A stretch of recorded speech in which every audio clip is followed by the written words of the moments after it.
On Tuesday's broadcast of C-SPAN's Washington Journal, Representative Henry Cuellar, Democrat Texas, stated that the first thing we need to do to combat the fentanyl crisis is to pressure China to stop sending fentanyl precursors abroad. Cuellar said, "Well, when you talk about fentanyl, opioids, or cocaine or anything else like that, there are two parts of it. There's a demand and there's a supply.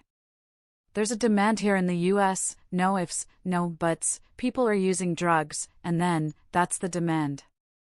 The supply, you've got criminal organizations that say, hey, look, if somebody's willing to pay for fentanyl or pay for cocaine or whatever, we're going to supply it.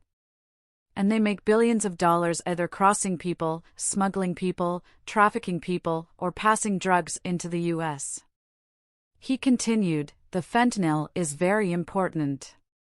Sometimes, people say, oh, the migrants are bringing in the fentanyl, they're bringing in the fentanyl, they're coming across the border.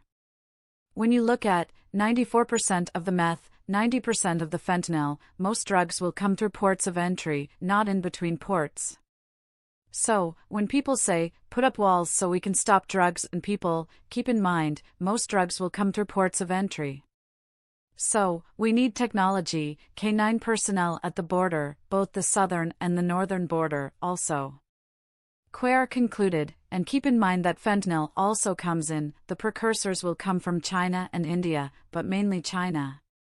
They go into two ports in the Pacific there with Mexico, then the bad guys will go ahead and manipulate that and send it off to the US, and then, when they come through the ports of entry, mainly through the California or the Arizona area, keep in mind that when they come through ports of entry itself, the US Sentencing Commission will say that the people that bring in drugs through the ports of entry, where most drugs will come in, about 86% of the people are American citizens.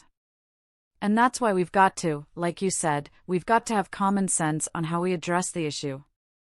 And the first thing we need to do is we need to put pressure on China to make sure they stop sending the precursors, whether it's by ship or it's by airplane or by mail into the US.